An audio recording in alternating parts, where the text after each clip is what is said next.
Hey guys, I want to take a little bit of time today and talk about a fantastic full-size knife in my collection designed by Joseph Vero, and it is the Vero Engineering Axon Liner Lock. This knife's also made in a frame lock. My particular one is the liner lock, made out of micarta. It does come with varying scales. I do have some G10 scales that will fit this knife, and Joseph's been releasing scales from time to time to kind of dress this knife up.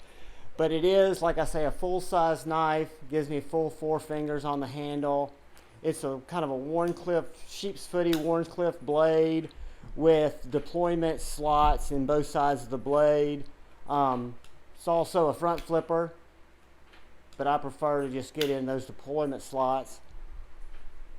But that is the Vero Axon Liner Lock. Joseph has these made in China by Bestech. That's who he partners with.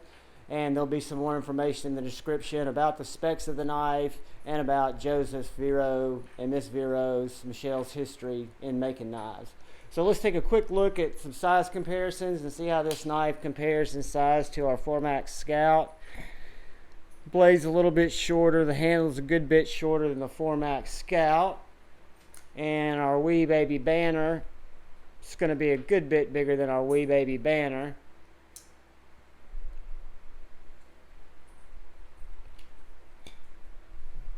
I have a feeling it's going to be a good bit bigger than our Benchmade bug out.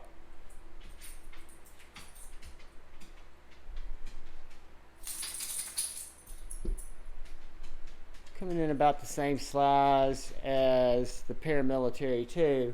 So that gives you kind of a good idea of where the Axon comes in on the size scale with some other knives you might have been available, been around. So that is the Vero Axon in micarta. Can't say enough nice things about this knife. The way it drops, the action, everything about it is just kind of a delight. So if you get a chance to grab one on the secondary or in one of his drops, jump on it. It's a good knife. Before I let y'all go, please look out for the guy or gal on your left. Please look out for the guy or gal on your right. Remember that we always are going to have things that keep us together. We're always going to have things that try to drive us apart, whether that be ideals, ideas, whatever it may be. Just know that it's good to talk to each other, talk through your differences, and always kind of lead your conversations with love. Peace, guys. Love you all. Bye-bye.